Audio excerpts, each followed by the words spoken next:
dalam acara Taklimat Media dalam rangka Kongres Bahasa Indonesia ke-12 pada hari ini. Bapak Ibu yang saya hormati, perlu saya informasikan beberapa hal. Yang pertama bahwa Taklimat Media ini diadakan dalam rangka Kongres ini sudah yang ketiga kalinya.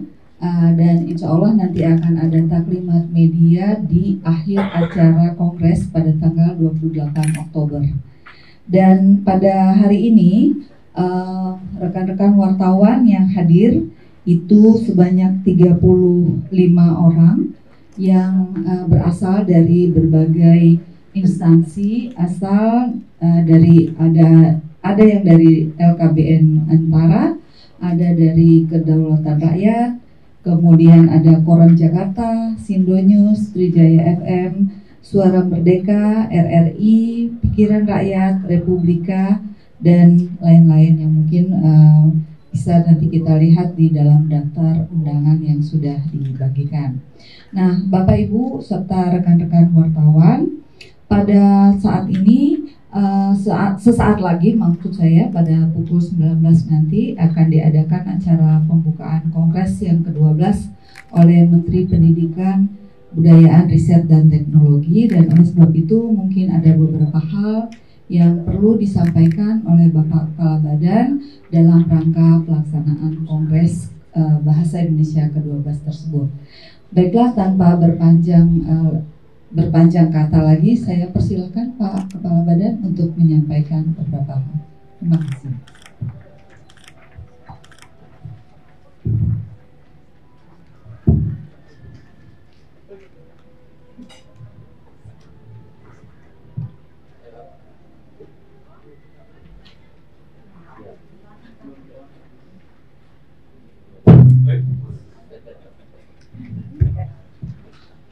Bismillahirrahmanirrahim. Assalamualaikum warahmatullahi wabarakatuh. Selamat sore, salam sejahtera bagi kita semua.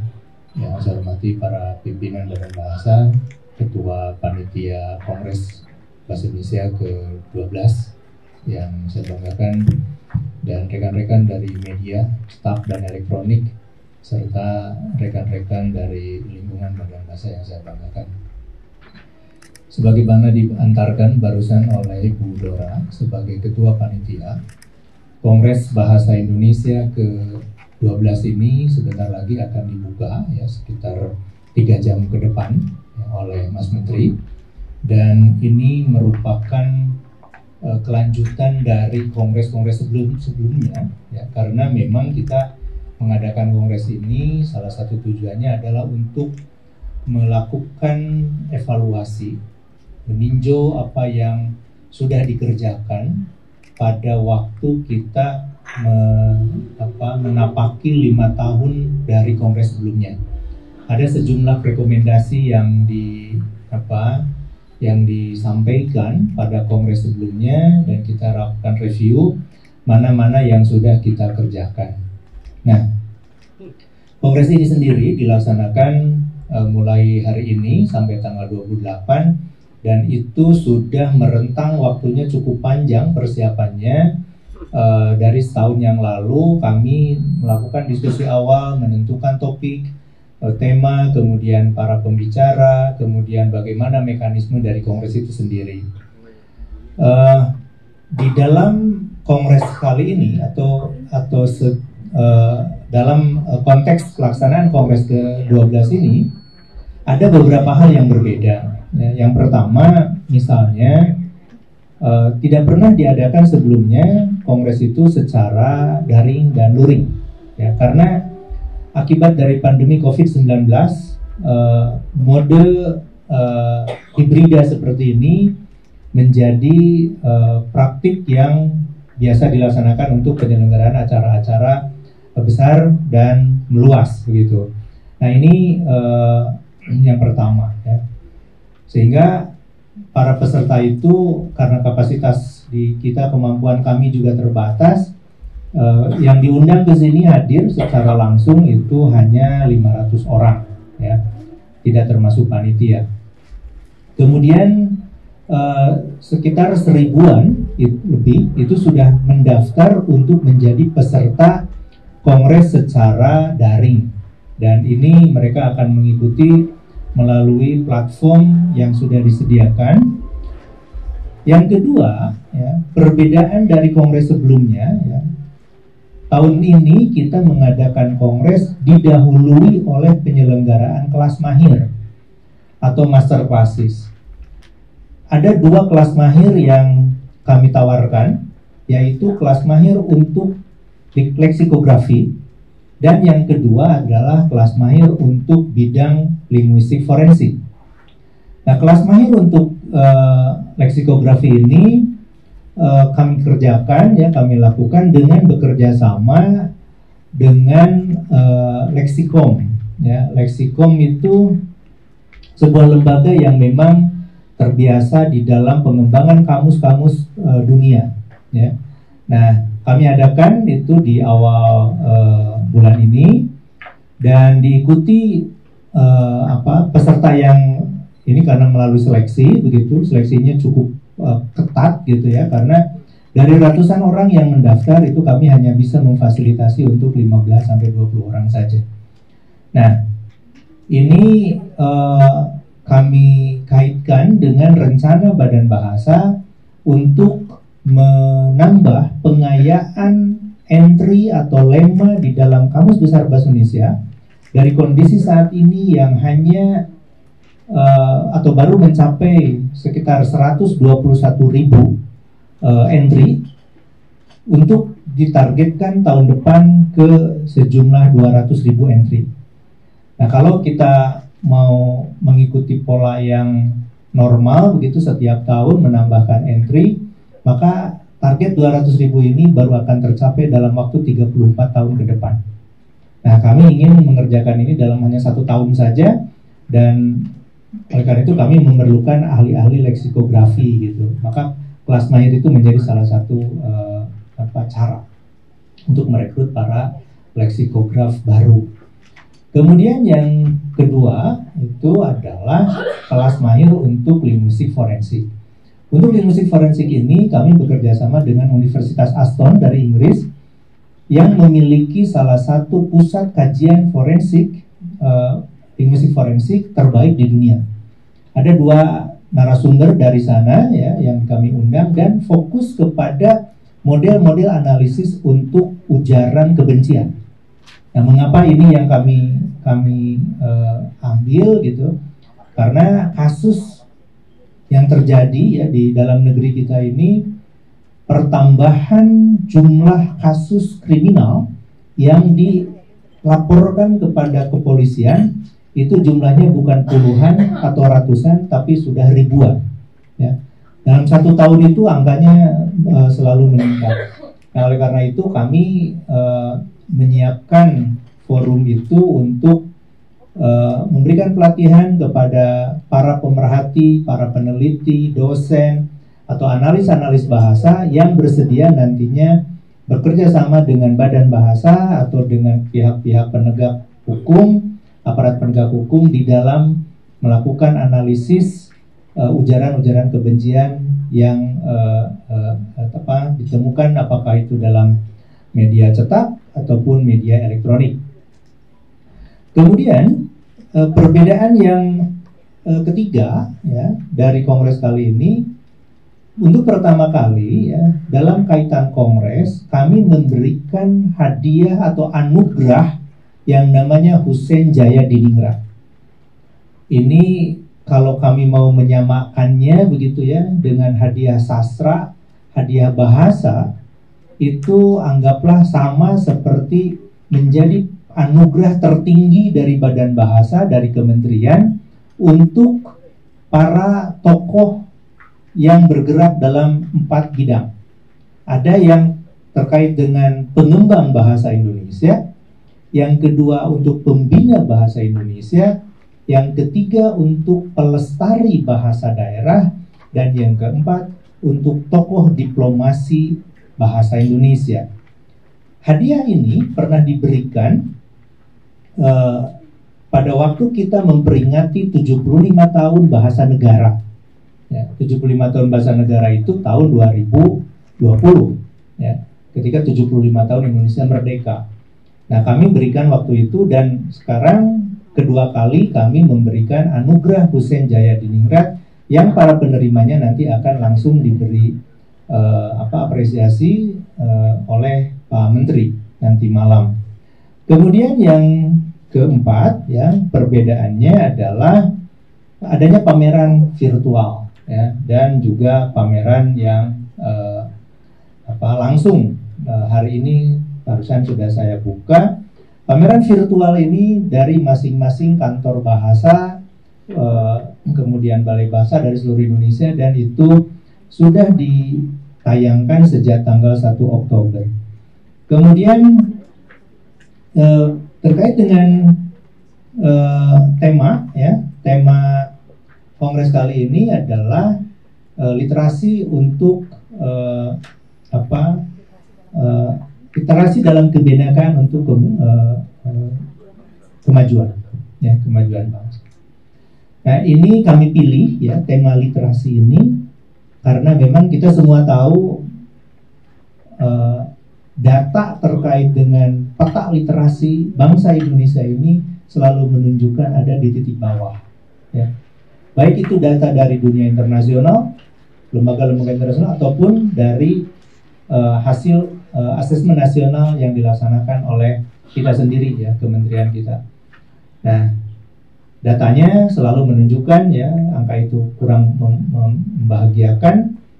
1 dari 2 anak kita itu belum mencapai kemampuan literasi, 2 dari 3 belum mencapai kemampuan numerasi. Nah, ini kan angka-angka yang kurang membahagiakan gitu. Nah, mudah-mudahan melalui kongres ini akan bisa dibahas ya apa-apa yang kira-kira bisa dijadikan ikhtiar bagi kita semua untuk ikut bersama-sama menaikkan kecakapan literasi masyarakat ini.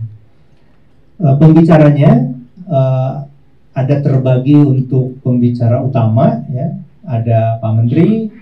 Kemudian dari Kementerian Luar Negeri nanti ada Pak Wakil Menteri, kemudian ada praktisi, ya, praktisinya Di Lestari, sastrawan yang sudah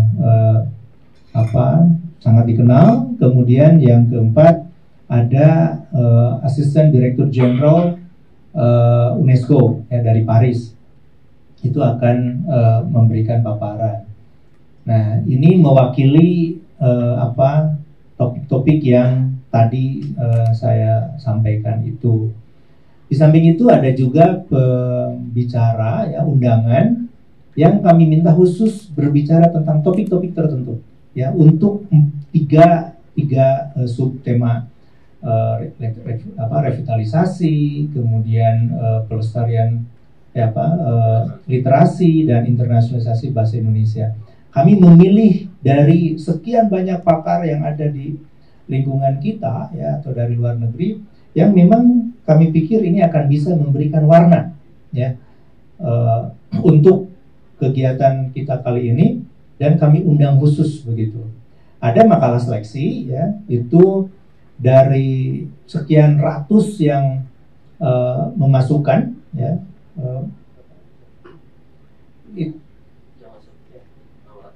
sekitar 600-an makalah, itu kami hanya bisa memilih berapa puluh ya? 56 saja. Jadi tidak lebih dari 10% itu yang bisa kami terima gitu ya. Nah, kali ini pun ya agak beda, ini peserta kongres ini, kalau dulu kan asal daftar gitu ya, kemudian siapa yang duluan gitu. Sekarang tidak. Setiap peserta kami minta untuk menulis esai apa kira-kira yang akan dikerjakan ketika mengikuti kongres, dan setelahnya mau apa gitu. Cita-cita mengikuti kongres ini apa. Nah, ini yang membedakan dari kongres-kongres sebelumnya. Demikian rekan-rekan semua ya, sebagai pengantar diskusi yang perlu saya sampaikan sekaitan dengan penyelenggaraan Kongres Bahasa Indonesia ke-12 tahun 2023. Terima kasih.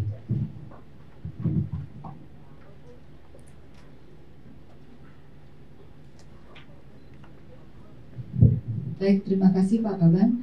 Kami persilakan jika ada rekan-rekan wartawan yang ingin memperdalam informasi yang sudah disampaikan oleh Pak Kepala Badan tadi. Ya silakan Mas, tolong sebutkan dari mana.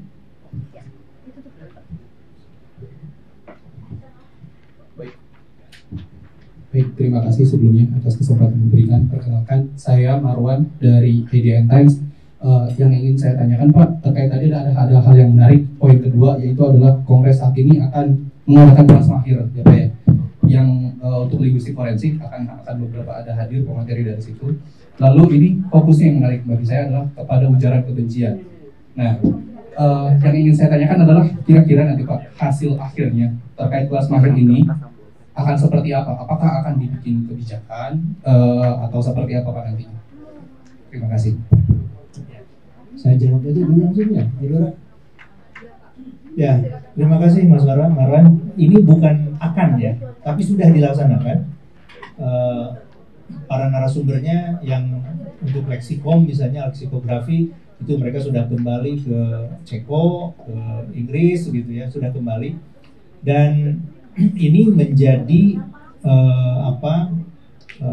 para pesertanya, mereka menjadi mitra kami nanti dalam pengembangan perkamusan untuk memperkaya KBBI kami, ya. Karena targetnya kan besar sekali gitu ya. Dan kita bisa bayangkan KBBI itu kan pertama kali dikembangkan itu tahun 70-an, ya. Kemudian dicetak pertama kali itu tahun 89. Nah, itu edisi pertama tuh. Diluncurkan waktu itu zamannya Pak Fuad Hasan. Nah, itu dari entry yang 60 ribuan, ya, 60 ribuan. Kemudian sampai hari ini dari tahun itu ya bisa dibayangkan ini tahun 89 sampai sekarang itu kita baru mampu mengumpulkan 121 ribu. Jadi sekian puluh tahun tuh. Kami ingin tahun depan itu menjadi 200 ribu gitu. Kalau dikerjakan normal tadi saya katakan, ini setiap tahun hanya mampu menambah 2.500 kata. Sekarang kami akan menambahnya 80.000 kata gitu. Nah ini kan perlu kerja keras nih kawan-kawan. Kami kekurangan orang gitu kira-kira lah gitu. Nah karena kekurangan orang, kami mempersilahkan siapapun yang berminat untuk menjadi leksikograf, ya, ahli kamus, membuat definisi, kemudian menyuntik segala macam gitu, mengikuti kelas ini, kelas mahir. Dan itu sudah dilaksanakan. Kemarin itu ada 28 atau 30 orang, ya, 30 orang. Ini kan tenaga baru nih. Alhamdulillah kan dengan 30 orang ini kami akan bekerja sama. Kemudian untuk yang kelas kedua, yaitu kelas linguistik forensik, itu sudah dilaksanakan tanggal 8 sampai 14 Oktober. Nah, ya kelas ini disediakan bagi mereka yang berlatar belakang mungkin peneliti bahasa, ahli-ahli yang biasa bersaksi di pengadilan, atau para aparat penegak hukum. Karena kemarin juga ada jaksa misalnya yang ikut gitu ya. Nah ini tentu saja menjadi forum untuk memperdalam apa sih model yang bisa diterapkan ketika mau menganalisis sebuah ujaran kebencian.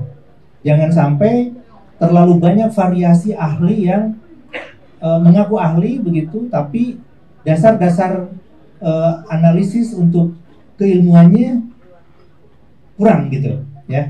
Nah ini diperdalam ya, dari mulai pukul 8 pagi sampai malam pukul 9 tiap hari gitu, ya kami lakukan itu, dan diadakan praktek-praktek. Nah hasilnya apa rencananya, mau dia kemanakan gitu. Mereka ini kami harapkan tetap bisa menjalin komunikasi ya sesama mereka, dan kalau misalnya ada kasus yang diajukan, dilaporkan kepada aparat penegak hukum, ya misalnya ke kepolisian, apakah itu di Polres, apakah di Polda atau ke Barreskrim. Nah, apabila mereka dari sana aparat penegak hukum itu memerlukan bantuan, nah maka kan bisa saja tim ini nih yang, karena dari Barreskrim misalnya seringkali meminta pada kami. Kalau kami kekurangan orang, ya kami kan bisa meminta bantuan yang ini. Sehingga kerangka berpikirnya akan relatif lebih sama dan mendalam gitu. Jadi begitu Mas Marwan. Terima kasih. Terima kasih Pak Kabang. Selanjutnya boleh satu atau dua lagi. Boleh? Ya, silakan. Dari mana Ibu? Saya Dian. Terima kasih Pak. Saya Dian dari Waspada. Ini terkait dengan penghargaan Hussein Jayadiningrat. Pak, ini kenapa baru diadakan lagi? Apa pertimbangannya diadakan lagi? Dan ini nanti boleh tahu kira-kira dari mana aja ini nanti? Apakah sebaran penerimanya ini juga kan nanti ada pengembang pelestari bahasa daerah? Kira-kira apakah ada juga daerah dari biasanya kan yang mendominasi Jawa gitu kan? Apakah juga ada bahasa-bahasa yang mulai punah kayak dari timur gitu? Terima kasih. Iya, ini bukan mengapa diadakan lagi ya Anugerah Hussein ini, karena kami baru saja memulainya itu tahun 2020. Itu yang pertama kali. Nah, kami merencanakannya gitu. Setiap ada kegiatan atau event ya atau momentum yang memang penting. Misalnya 75 tahun bahasa negara. Nah, itu ketika tahun 2020. Sekarang momennya kongres. Ya. 95 tahun Sumpah Pemuda. Gitu kan. Ini nanti berikutnya kapan? Ya 100 tahun ya, itu kan kongres berikutnya. Ya kami berharap itu mudah-mudahan kita semua panjang umur ya. Nah itu akan ada. Kemudian bisa saja nanti 80 tahun bahasa negara. Jadi begitu ininya ya, momennya. Ada momen penting. Jangan karena misalnya saya berulang tahun lalu dibiarkan dari nggak bisa gitu ya. Ada siapa orang di Badan Bahasa berulang tahun ini saya kan nggak gitu ya. Nah lalu apa yang menjadi kriterianya? Kriterianya ini kami istilahnya membentuk tim kurator dulu nih. Tim kurator itu diminta untuk mengidentifikasi siapa kira-kira tokoh-tokoh yang memang pantas untuk mendapatkan anugerah ini. Nah, untuk kuratornya juga kami memilih orang-orang yang sangat kredibel gitu ya. Nah, ketika pertama kali anugerah ini diberikan, misalnya untuk pengembang bahasa Indonesia, itu jatuh pilihannya kepada Pak Goris Keraf. Tidak ada orang yang meragukan bagaimana peran Pak Goris Keraf di dalam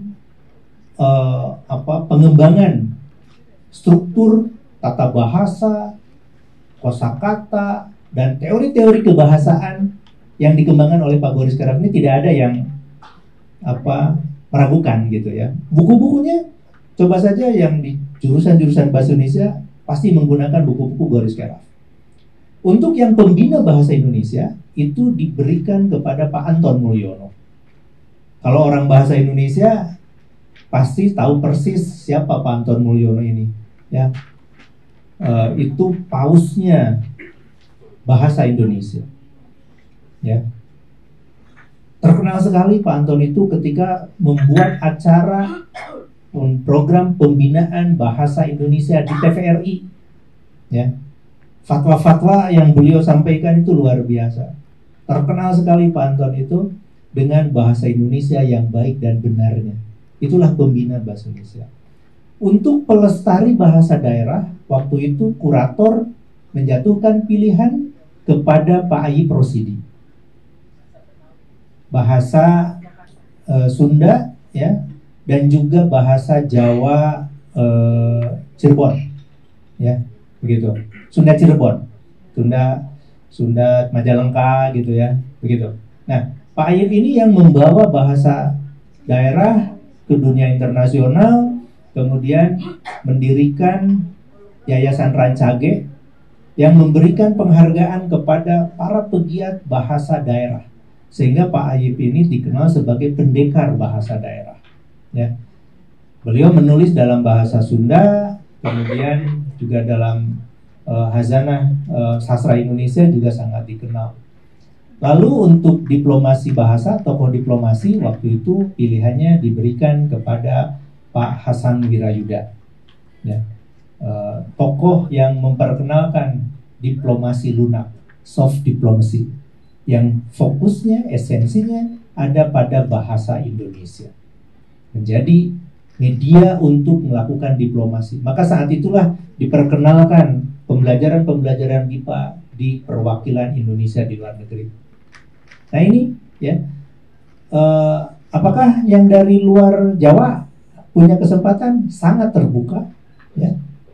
Karena Gori Keraf juga itu orang NTT, ya. Nah, jadi kami mengumpulkan dulu ini data-datanya dari daftar yang sekian banyak gitu.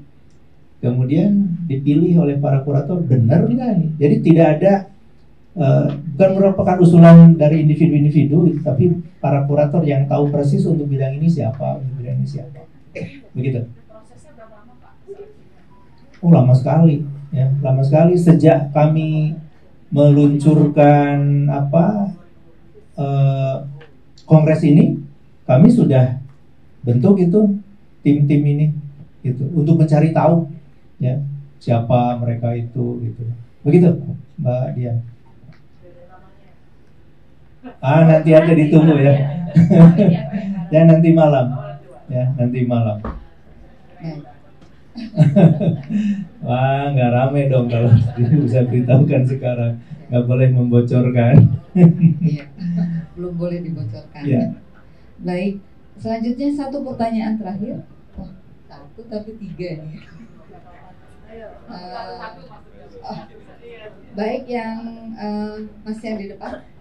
Kemudian Mas yang di belakang, saya kenal ini dari Kompas kali. Ya. Yang di, oke, boleh. Kalau begitu tiga sekaligus. Terima kasih. Mudah-mudahan singkat-singkat ya pertanyaan. Selamat sore, saya Muti dari Jurnas, Pak Kawan. Pertanyaannya singkat saja, itu kan tema dan subtopik dalam KBI pada tahun ini kan tentang literasi, kawan. Ada informasi dari Kemenko PMK bahwa di Kemenko PMK sendiri anggaran literasi untuk tahun ini tuh hanya 500 juta kawan, untuk se-Indonesia. Itu kan sesuatu yang miris ya. Nah, untuk tahun depan, ya maksudnya itu di PMK. Nah, untuk di Kemendikbud sendiri berapa anggaran untuk literasi tahun ini dan berapa untuk tahun depan? Karena memang tema dari acara ini adalah literasi. Terima kasih. Ya. Supaya tidak lupa, mungkin langsung saja Pak direspon. Ya, yang menyelenggarakan literasi ini kan Kementerian Teknis, Mas. Ya, yang eksekusinya itu Kemenko yang mengordinasikan. Nah, kalau ditanya bagaimana perubahannya, saya pikir Mas Menteri itu saklek banget gitu. Kalau sudah urusannya literasi, pokoknya saya mau ini, cari anggarannya berapa, kerjakan, gitu. Sangat ini. Maka kami yang tadinya punya anggaran itu zaman sebelum saya masuk ya, 2020 ke sana itu, anggarannya paling 5 miliar gitu ya. Itu untuk se-alam Indonesia segitu. Tahun 2022 kemarin Pak Menteri itu menyediakan anggaran sekitar 121 miliar di badan bahasa saja ya, untuk mencetak buku. Dan buku ini yang kemudian kami kirim, kami cetak sebanyak 15,4 juta buku itu. Ya, itu untuk anggaran itunya saja gitu. Belum untuk anggaran misalnya pembinaan TBM, Taman Bacaan Masyarakat, komunitas literasi. Nah, ada juga anggaran di Kaudasmen, ada yang di GTK, ada yang di unit-unit lain gitu. Jadi besar sekali. Lalu tahun depan berapa nih? Kami menyediakan anggaran untuk cetak buku saja dan kirim itu sekitar 175 miliar. Jadi memang betul-betul gila-gilaan nih Pak Menteri ini punya perhatian untuk menyediakan buku sebanyak-banyaknya. Karena kalau orang mau meningkat literasinya tidak ada bacaannya yang menarik gitu. Terus apa yang harus dibaca gitu. Gitu. Dan kami fokus sekarang ini ke jenjang PAUD dan sekolah dasar yang begitu beragam ya ininya tingkat literasinya. Begitu. Terima kasih. Baik. Terima kasih. kasih Pak Kaban. Selanjutnya pertanyaan yang di belakang dari Kompas ya, betul ya Pak? Ya, terima kasih. Nama saya Erwin Pak dari Kompas.com. Saya mau tanya Pak terkait mungkin untuk Pak Kaban atau Pak Abdul Kak ya, terkait soal subtema yang kedua nih Pak, literasi bahasa dan sastra Indonesia. Apakah dalam kongres ini nantinya akan menghasilkan keputusan atau membahas tentang literasi bahasa ini Pak ya, khususnya yang menyangkut era digital dan juga yang pemartabatan bahasa negara di ruang publik Pak ya. Yang mengingat belakangan ini kan pemanfaatan teknologi digital itu begitu masif gitu Pak ya, dan penggunaan bahasa Indonesia itu seringkali di nomor sekian kan gitu Pak ya, tidak hanya di nomor 2 kan, tapi nomor sekian malah gitu. Artinya bahasa Indonesia itu pemakaiannya masih bukan prioritas gitu ya untuk kebanyakan ya, atau artinya untuk sebagian orang lah ya, atau sebagian media juga gitu.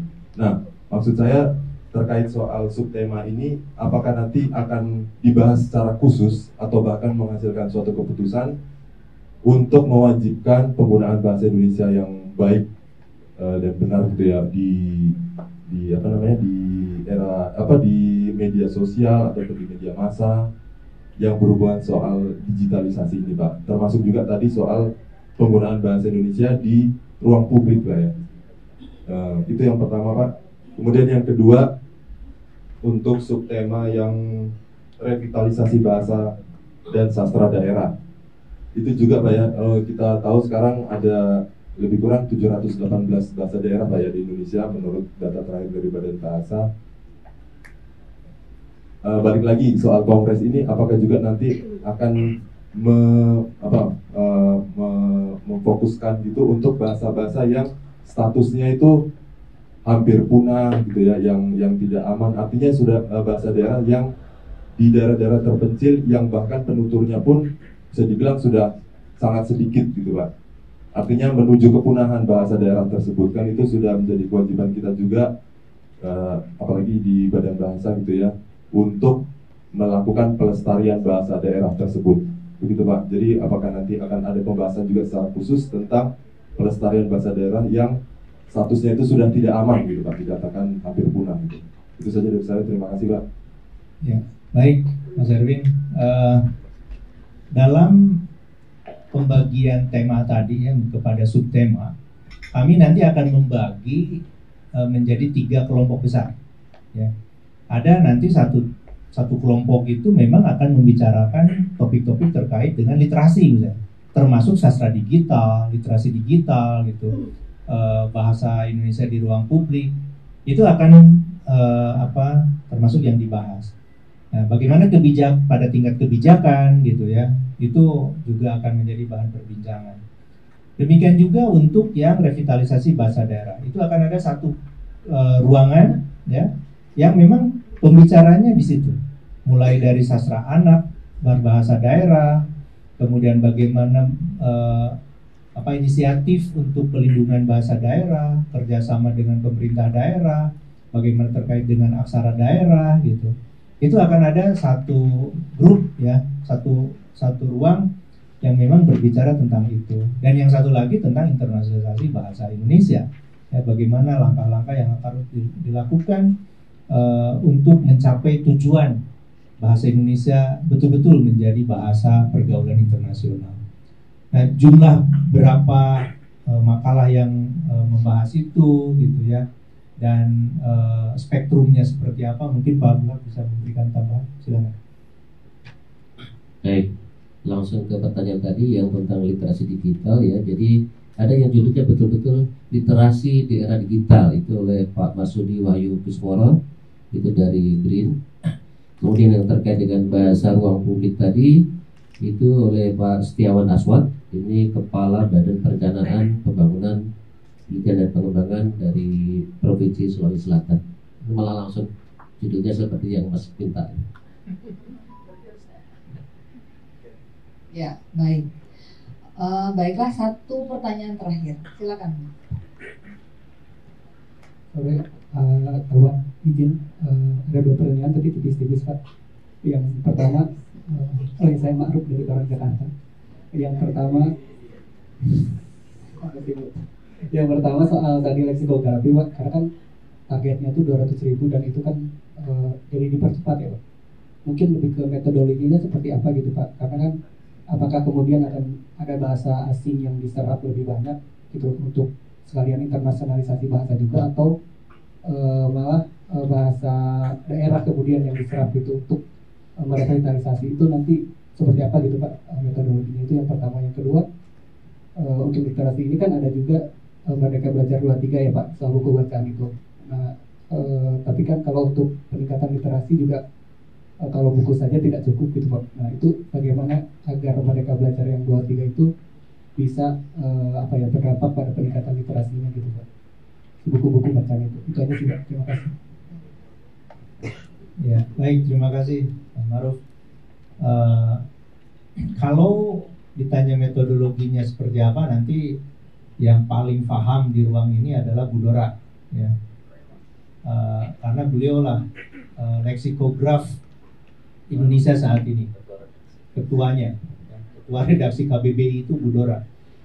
Hanya kebijakan kita yang paling utama adalah memberikan peluang sebesar-besarnya kepada bahasa-bahasa daerah yang frekuensi penggunaan kata-katanya itu luas, ya, tinggi, itu masuk ke dalam bahasa Indonesia. Demikian juga dari kata-kata berbahasa asing, ya, kata-kata bahasa asing, apakah itu bahasa Inggris, bahasa Korea, bahasa apapun gitu, yang sering banyak dipakai di masyarakat kita dan sudah seperti menjadi bahasa Indonesia gitu ya. Nah, maka itu akan kita masukkan. Nah, secara metodologi bagaimana cara memilihnya, mungkin nanti Bu Dora bisa ditanyakan, tanya tentang itu. Mengapa kita lakukan ini? Karena memang bahasa Indonesia ini kamusnya ya harus adaptif dan akomodatif gitu. Jangan sampai terlalu banyak tabu gitu ya. Oh ini enggak nih. Termasuk bahasa cakapan ya. Bahasa cakapan itu slangnya gitu. Saya kemarin hari Bu Dora? Hari Senin ya. Hari Senin tiba-tiba diberi satu foto oleh Bu Sesjen.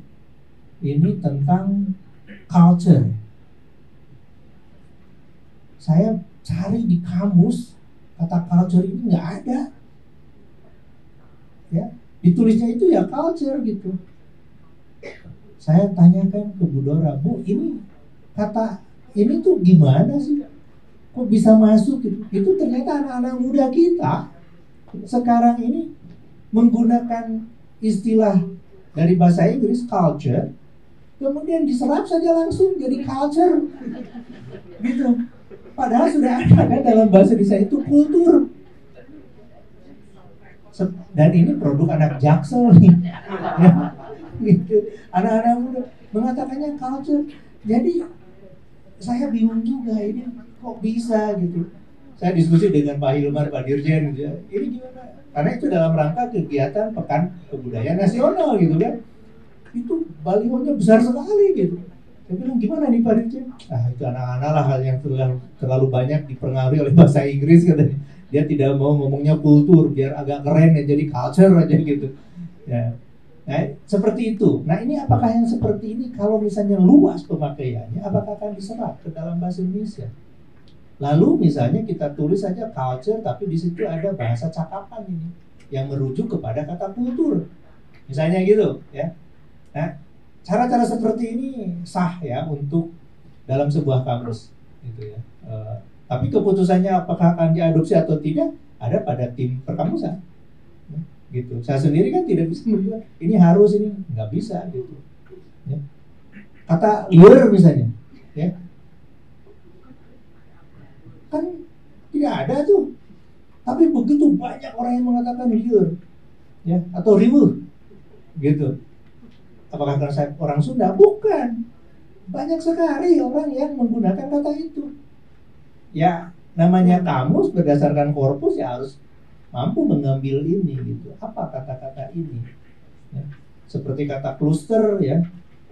Ya, banyak sekali dipakai, jadi pakai saja itu dalam bahasa Indonesia cluster itu.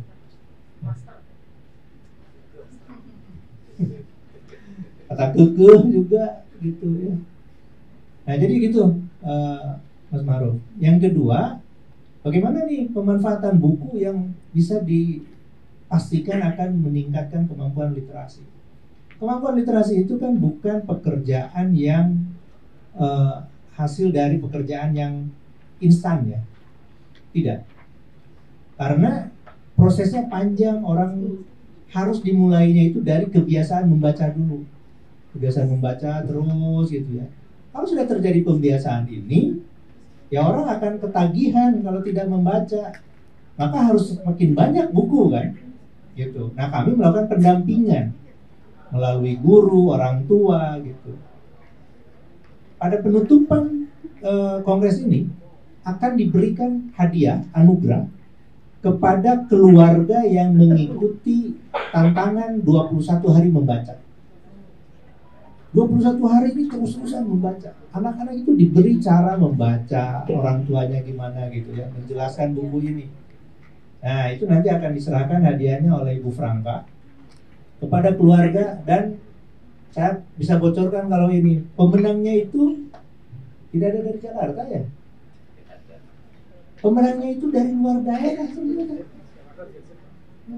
Di Jakarta mungkin sudah terlalu banyak baca WA ya. Tidak ada kebiasaan membaca buku gitu, keluarganya nggak ada pada ikut, terlalu sibuk orang Jakarta. Itu justru dari daerah-daerah yang dari Papua sampai Aceh. Ya, nanti yang akan diberi penghargaan itu berapa? 10 orang, yang 10 keluarga. Ya, ibu-ibu yang secara tekun mengajarkan kepada anaknya bagaimana memahami bacaan, bagaimana membaca, mendongengkannya gitu ya. Menarik sekali. Saya sudah lihat beberapa videonya, sangat menarik. Nah ini Kak, yang begini anak-anak seperti ini punya harapan besar gitu ya. Mereka naik nih tingkat literasi karena kebiasaan membacanya sudah dibangun sejak awal. Begitu Mas Maruf ya. Terima kasih. Terima kasih Pak Kaban dan Mas Maruf. Rekan-rekan wartawan yang lain, saya kira kita sudah bisa menyudahi taklimat media jelang Kongres Bahasa Indonesia ke-12 pada hari ini. Sekali lagi kami berterima kasih untuk kehadiran rekan-rekan semua, dan selanjutnya kami nanti akan menyerahkan koordinasi ini dengan Humas Badan Bahasa, Ibu Mary di sana. Segala hal informasi tentang yang belum tersampaikan di dalam forum ini silakan bertanya kepada Ibu Mary. Dan saya ucapkan terima kasih pada Pak Kaban, Pak Kapus Bin, Pak Ses, Pak Kapus Bangli, dan Pak Kapus Tanda. Mohon izin Pak mengakhiri taklimat media ini dengan ucapan billahi taufiq wal hidayah. Wassalamualaikum warahmatullahi wabarakatuh.